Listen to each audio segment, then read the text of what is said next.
Dana's key rattled in the lock at 11:47 p.m. I was halfway to the door when it opened. She stepped in, still in her fitted blazer, her hair perfectly smooth, like she hadn't just spent 14 hours undercover. "Hey," I said, reaching out to touch her arm. She jerked back like I'd tried to burn her. "Don't touch me, Jonas." It wasn't the words, it was the tone, flat, cold, soaked in contempt. The air between us went arctic in an instant. I froze. My hand hovered stupidly in the space where she'd been. Then I let it drop. No questions, no argument. Just silence. I walked past her, down the short hallway, and into the spare room. Closed the door. I sat on the edge of the bed we never used, staring at the wall. The hum of the fridge carried through the apartment. Every sound felt sharper than it should. Her shoes hitting the wood floor, the muted clink of a wine glass from the kitchen. This was the same woman who, 6 years ago, told me we were going to open our own security consulting firm. She'd sketched it out on a napkin over diner coffee, Crane and Crane. She'd laughed and said the name sounded bulletproof. I'd believed her. I'd worked extra shifts, taken every overtime slot I could, pouring our savings into that future. But the dream felt like it had been peeled apart in front of me tonight. My head kept replaying every odd detail I'd shrugged off. The late nights she wouldn't explain, the quick phone lock when I walked in, the messages from clients she never let me see. The business she kept talking about like it was ours, except I was starting to feel like I was just the bankroll. Her voice from the door, sharp, disgusted, echoed again. "Don't touch me." That wasn't fatigue talking. That wasn't stress from an op. That was something else. I thought about the last time she'd looked at me without that edge. Couldn't place it. The spare room smelled faintly of cardboard and dust from the storage boxes stacked against the wall. I'd never planned on sleeping in here, but it felt safer tonight. Through the wall, I could hear her moving around. Cabinet doors opening, the faint pop of a cork, footsteps back toward the living room. No knock on my door. No good night. I lay back, staring at the ceiling in the dark, jaw tight. If this was the setup, I'd been walking into it for years without even noticing. By morning, the smell of coffee drifted in from the kitchen. I walked out, half expecting her to still be sour from last night, but Dana was already at the table scrolling through her phone, hair tied back, face unreadable. "Morning," she said, like nothing had happened. She slid a glossy catalog toward me. "Thought we could start picking furniture for the new office. I found a place downtown that does custom work. Conference table, reception desk, the works." I sat down, poured coffee into a mug. "Yeah?" She tapped the page like she was already picturing it in our space. "We should keep it modern, minimal. Max says it's better for the brand image." I kept my eyes on the steam rising from my cup. "Max?" She didn't look up. "Max Lennox, the tech guy we brought on for the cybersecurity setup. He's got great taste, runs his own lab." I let the silence hang a second longer than normal, then nodded once. "Whatever you think is best." That was all she needed. Her shoulders loosened, the little smile came back, and she flipped to another page. She thought I'd just handed her a free pass. While she went on about color palettes and ergonomic chairs, I kept my face blank, but the gears were already turning. She wanted me docile? Fine. She could have it, for now. I had no intention of tipping my hand before I knew exactly what I was dealing with. If there was one thing the job had taught me, it was that the loud guy loses first. You watch, you wait, you get your facts straight before you make a move. After breakfast, she grabbed her bag and kissed the air in my direction.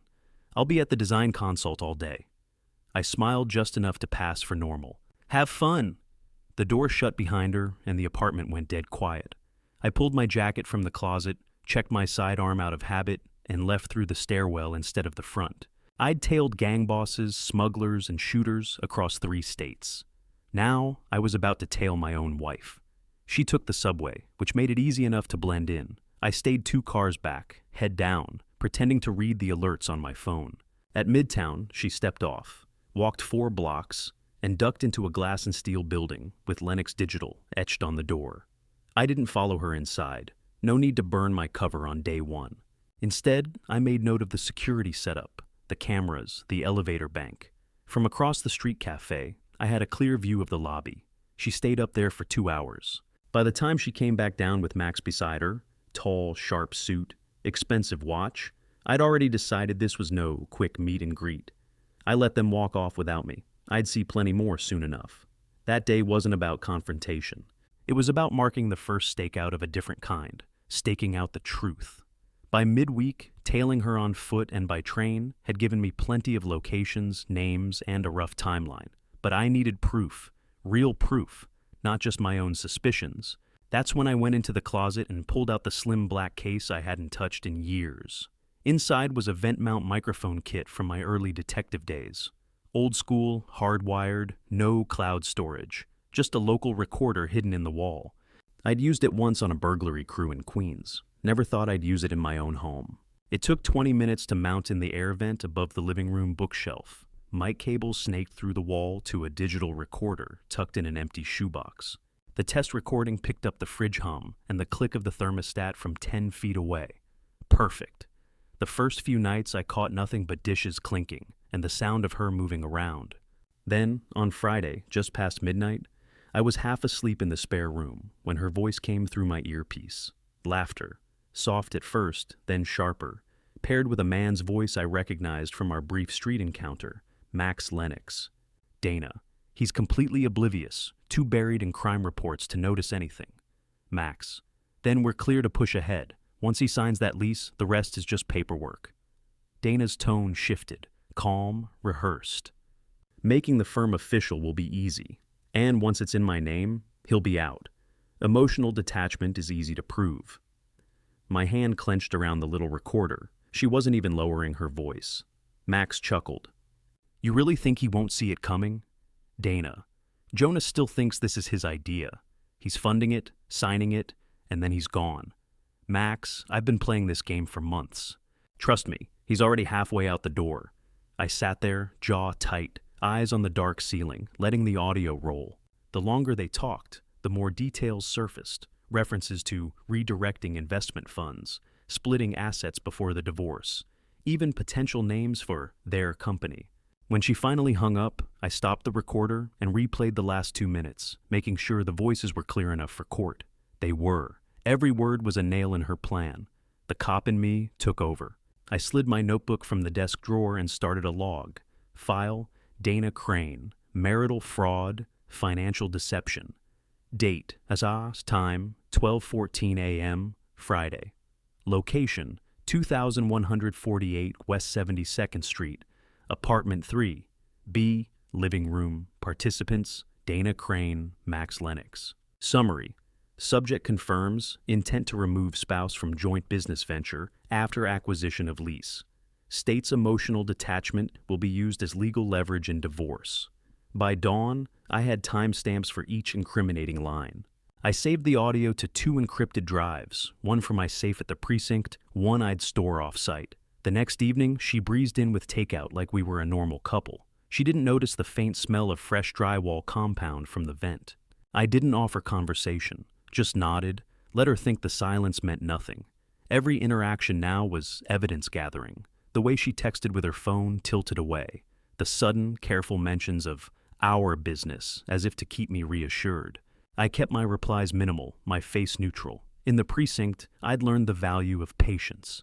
You don't spring the trap when the rat first sniffs the cheese. You wait until it's inside, all the way, with no way out. She was almost there, and I was done being the oblivious one. By Monday, I had enough to move. I didn't want just audio. I wanted her dead in the water before she even knew the tide had turned. I scrolled to a number I hadn't used in years, Curtis Hill. Army buddy, now a forensic accountant who made white-collar thieves wish they'd taken up a different hobby. He picked up on the second ring. Crane, he said, you sound like a guy who needs something ugly done quietly. Close, I told him. I need to make $180,000 disappear from a joint business account without my partner, my wife, getting wind of it. And I need every move clean. Curtis let out a low whistle. If she's dirty, I can bury her under paper so deep she won't find daylight. We met that night in his office above a pawn shop. I slid a USB across the desk, bank statements, transaction logs, investment schedules. He leaned back, eyes scanning the numbers like they were a puzzle only he could solve. Easy pull, he said finally. I can route your share through a dormant LLC, drop it into a blind trust, and move it offshore until you want it back. No trail she can touch. How long? A week if I drag my feet. 2 days if I don't sleep. Don't sleep, Curtis grinned. You got it.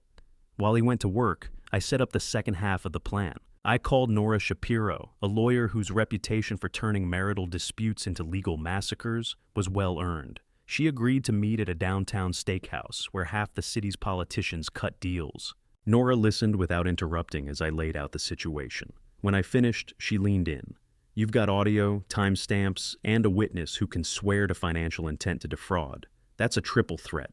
We'll file for financial separation immediately, freeze any accounts she can access, and get you ahead of any divorce filing. If she moves first, you're defending. If we move first, you're dictating. Then we move first. Good, she said. While Curtis cuts off her oxygen, I'll draft the petitions. You stay in that apartment long enough to keep eyes on her, but start moving essentials, quietly. If she notices before we're ready, it gets messy. That night, I started packing the things I wouldn't risk losing. My service weapon, case files, personal IDs, the medals I'd kept shoved in a drawer. Each load went to a short-term loft I rented downtown, under a different name. Keypad entry, no doorman, no neighbors who cared. Back at the apartment, Dana was still playing the part. She'd spread design sketches across the dining table, talking on speakerphone to Max about grand opening timelines and brand synergy. At one point, she actually laughed and said, "We should get you a co-director title. It just makes sense." I stood in the kitchen doorway, unseen, and let her voice roll over me. Every word was more proof I was on the right path. By Wednesday, Curtis texted a single line, "Funds secure." Nora followed with, "Petitions ready. Signed when you are." I didn't celebrate. I didn't tell anyone. I just kept my head down and let Dana keep building her fantasy with Max, never realizing the foundation she thought she had was already gone. She thought she was days away from locking me out of my own life.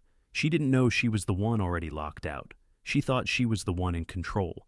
I let her keep thinking it until the morning of the signing. At 10:02 a.m., I sent a text, running behind. Be there soon. 3 dots pulsed. Then, we need you here by noon, Jonas. Landlord's pushing. I put my phone face down on the diner counter and finished my eggs like I had all the time in the world. At 11:17, another text. Max is here. He says the lease window closes at 1. Where are you? I sipped coffee. No reply. By 12:41, she switched to calls. I watched the screen light and die. At 1:08, a voicemail rolled in, followed by 2 more. At 2:09, a text blew up in a bright blue bubble. Answer. Now I waited until 2:30 on the dot, then called back. Her voice hit fast, high, breathless. Jonas, what are you doing? We have the contract on the table. The landlord is threatening to tear it up. I need your signature now. Just get down here. No, I said. Silence. Then a brittle laugh. No? Have you lost your... I'm not coming, I said calmly. And your scam is over. The line crackled. Scam? What are you talking about? The money's gone, my share, out of the business account, and I know about Max. She sucked in a breath. My God, Jonas, you're paranoid. Max is our tech advisor. I heard you, I said. All of it. From who? She shot back. Some idiot in your squad? Is this one of your jealous crusades? I kept my voice level. You told him emotional detachment was easy to prove. You told him once I signed the lease, I was out. That's your voice on tape. The game's done. She went quiet for a full beat, then snapped back hard. This is ridiculous. You're throwing away everything because you're threatened by a consultant? I'm not threatened, I said. I'm done. Jonas, wait, no, listen. Her tone flipped, softer, coiling into something pleading. Let's just sign today, and we can sit down tonight and talk through the rest. You're upset. You're not thinking straight. I've never been clearer, I said, and hung up. The text hit immediately. We need to talk. Answer me. Do not do this. Jonas, you are sabotaging your own future. Call me now. This is harassment. I'm coming to you. Good. I went back to the precinct. At 3:11, the desk buzzer sounded. Your wife's here, the sergeant said. She says it's urgent. I stepped out to the lobby. Dana stood in front of the metal detector in her tailored blazer, hair pinned tight, phone clenched white knuckle in her hand. She tried to push past the guard. He put a palm up. Jonas, she said, bright and brittle. We need 5 minutes, alone. I held her eyes. We're not doing this here. She lowered her voice, but the edges stayed sharp. You think you're clever? You think draining the account makes you safe? It makes you look unstable. Is that what you want on the record? You embarrass me at a signing and then you embarrassed yourself, I said. You and your co-director. Her jaw flexed. There is no co-director. You're hearing what you want to hear. I'm hearing what you said, I replied, and I'm not signing anything. The guard shifted. Ma'am, you'll need to step back if you're not here on official business. She ignored him. Jonas, stop being dramatic. If you had questions, you should have just asked me. We could have fixed this. Don't throw money away out of spite. It's not spite, I said. It's a line. Her eyes went glassy with anger. You can't do this to me. I already did. Detective? The guard tried again. Do you want us to? Escort her out, I said. Dana took a half step toward me, voice dropping to a hiss only I could hear. You have no idea what you're starting. I didn't answer. The guard gestured to the door. Another officer moved to her side. She stared at me like she could will me into guilt, then flipped the switch to fragile, turning toward the guard with a wounded look. This is harassment, she announced to the room. By my own husband. Ex-husband, I said. Soon enough, they guided her to the doors. She didn't look back. The second the glass swung shut, my phone lit up again, voicemail stacking, text buzzing, her name flashing and flashing. I slid the phone to silent, walked to property, and checked the encrypted drive into an evidence locker under my own badge number. Then I grabbed a fresh case folder from the supply shelf, printed the first petition Nora had sent, and set it on my desk. I uncapped a pen, signed where she'd marked in yellow, and carried the papers to the outgoing courier box. The first hearing was a circus. Donna sat across from me at the long oak conference table, flanked by her attorney, a smirking gray-templed type who spoke like every sentence was already a winning argument. She kept her eyes down at first, riffling through papers she didn't need to read. When she finally looked at me, it wasn't anger I saw. It was calculation. Mr. Crane, her lawyer began, our position is that your client has engaged in obsessive monitoring of my client's private life, bordering on harassment. We intend to prove an emotional environment so toxic, she had no choice but to. Nora Shapiro didn't even let him finish. Save it for the judge. We'll be introducing Exhibits A through K, recordings, transcripts, financial documents, showing a coordinated effort between your client and one Max Lennox to remove my client from a jointly planned business venture and seize sole control. The smirk faded. Good. When the recordings played, the room went still. Dana's voice, crisp and unmistakable, drifted from the small black speaker. He's too buried in crime reports to notice anything. He'll be out once the paperwork is done. Emotional detachment is easy to prove. She didn't flinch, but her attorney shifted in his seat. I kept my eyes on the table, my pen tapping in an even rhythm. 2 hours in, we broke for lunch. Dana stepped into my path at the doorway. Jonas, please. This doesn't have to get uglier than it already is. It's not ugly, I said. It's evidence. She lowered her voice. I made mistakes. I was under pressure. You know what the job does to people. I kept walking. The deposition a week later was worse. Her side tried to twist every answer, turning my refusal to engage in fights into emotional neglect, painting my financial caution as control. Nora dismantled each claim in order, presenting bank withdrawals with Curtis's timestamps, emails between her and Max planning the lease without me, and text threads that left no room for creative interpretation. Dana tried to make eye contact more than once. I never gave her more than the edge of my profile. By the time we reached cross-examination, her voice was smaller. I never meant for it to go that far, she said into the record, answering a question about intent. Things got complicated. Nora didn't press. She didn't need to. 2 weeks later, an email from Dana landed in my personal inbox. Jonas, I'm sorry. I let things spiral. I was scared about the future, and I didn't trust you to... I stopped reading, highlighted the whole thing, deleted. That night, I stayed late at the precinct, reviewing schematics for a proposed border security upgrade. The interagency task force had been dragging its feet for months, but a call came down from D.C. They wanted me to take point. It was the kind of project that got you noticed across state lines. Nora called the next morning. She's backing off the fight over the investment funds. Lease rights are dead. You'll get the decree in 2 weeks. I thanked her and hung up. No celebration, just the steady, quiet feeling of something heavy finally being lifted. At the final meeting, the judge signed the order, and Dana left without a word.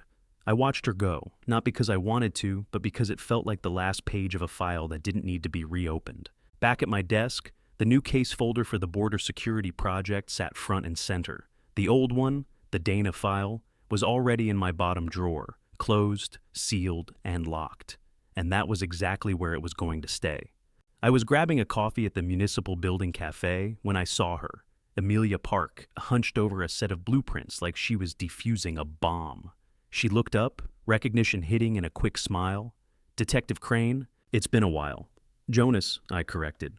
"I'm not here on the badge today." We ended up at the same table, my coffee between us, her rolled plans taking up half the space. She told me she was deep into a zoning overhaul project, the kind where city politics and engineering headaches collided every day. "I think about that traffic camera job we did," she said. "At least then, I knew who the enemy was." "Yeah. My last project had a few surprises too," I said, leaving it there. We met again the next week, on purpose this time. The conversation drifted past work, into the messier stuff. She'd walked away from a man who drained her savings and called it investment. Her eyes hardened when she talked about it. "Funny," I said. "We should compare notes sometime." She smirked. "On bad decisions or on how to survive them?" "Both, apparently." By the third coffee, she was questioning my routines, why I worked late when I didn't have to, why my apartment looked like a crash pad instead of a home. "You're too good at operating in temporary spaces," she said. "It's a habit," I admitted, "not always a healthy one." She didn't flinch. "Then break it." It wasn't flirting. It was a challenge, the kind that makes you want to stand up straighter. When the city announced funding for a pilot program, smart surveillance grids to monitor high-risk public zones, she called me before the press release was dry. "This needs your kind of brain," she said, "and your contacts." We started meeting after hours in her office. A map of the city spread across the wall. She'd point to a block, I'd tell her the trouble spots. She'd sketch an idea, I'd figure out the field logistics. She made me laugh, usually when she wasn't trying to. Once, after I shot down a camera placement plan, she tossed me a marker and said, "Fine, build your perfect little spy web. Just make sure it actually works." It did. And she gave me credit in front of the city council, which I wasn't used to. Somewhere between the test deployments and budget fights, the conversations shifted, small things about what we wanted next. She wasn't afraid to say she wanted something solid, but she wasn't in a rush. I respected that. One night, after locking up her office, she looked at me and said, "You know, I never thought I'd trust another partner again." "Me neither," I said. Neither of us called it anything official, but the work wasn't just work anymore. We were building something, even if we didn't have the full blueprint yet. By late spring, the house was ready. Not a mansion, not a fixer-upper, just a tight, efficient two-bedroom on the edge of the city, with enough land to breathe and no one watching the driveway. Amelia walked the place with me the day the last contractor left. She ran her fingers along the custom steel doorframe, checked the camera mounts tucked under the eaves. "You designed a fortress," she said, "but it feels like a sanctuary." "That was the point," I said. Inside, we moved from room to room. Open living space, clean sight lines, reinforced windows. The office was wired for secure comms. The kitchen had nothing extra, just what you needed. She stopped in the bedroom doorway. "You really did plan for one person," she said. I leaned on the frame. One person who didn't mind company. She smiled at that, but I could tell she was still reading the place, seeing the history between the lines. I didn't blame her. "This isn't about control," I said before she asked. "I had that once. It's about knowing the doors and windows won't be used against me." Her eyes softened. "And letting someone in anyway?" "Yeah, that too." We sat on the back deck, the city skyline just a thin line in the distance. The air smelled of cedar from the new railing. I reached into my jacket pocket and set a small black ring box on the table between us. Her eyes widened. "Jonas," "Not a proposal," I said quickly. "Not yet. Call it a promise. That I'm not building something you're not part of." She opened it. Inside was a simple band, brushed steel with a narrow inlay of dark wood. Not flashy, but deliberate. "It's not even about wearing it," I told her. "It's about what it means. I'm not interested in hidden plans or back doors. If we're in, we're both in. Equal say, equal ground." She touched the band with her thumb. I accept that. Cautiously, but sincerely. That's the best way to take it. She slid the box back to me, not as a rejection, but as if to say she wasn't ready to put it on yet. I respected that. We spent the rest of the afternoon walking the perimeter, talking through stupid little details. Where to put the grill, how to angle the deck chairs so they caught the morning sun. She teased me about my obsession with blind spots. I teased her about her obsession with houseplants. When she left that evening, she paused at the door. You know, Jonas, for a guy who swore off partnerships, you've done a pretty solid job building one. Don't jinx it, I said. She laughed and stepped into the cool air. I watched her walk to her car, the ring box still on the kitchen table behind me. This place wasn't just for me anymore, and for the first time in years, that didn't feel like a risk. It felt like a choice. The reception hall buzzed with chatter and clinking glasses, but my attention snagged on a familiar figure near the bar, Dana. She looked smaller somehow, hair shorter, posture tighter. The man beside her was quiet, his hand resting on her back like he wasn't sure he belonged there. She caught sight of me across the room. No glare, no smirk, just a polite nod before turning back to him. Amelia followed my gaze. Someone you know? That's someone from a blueprint I'm not building from anymore, I said. She didn't push, and I didn't offer more. Whatever story Dana was telling these days wasn't mine to hear.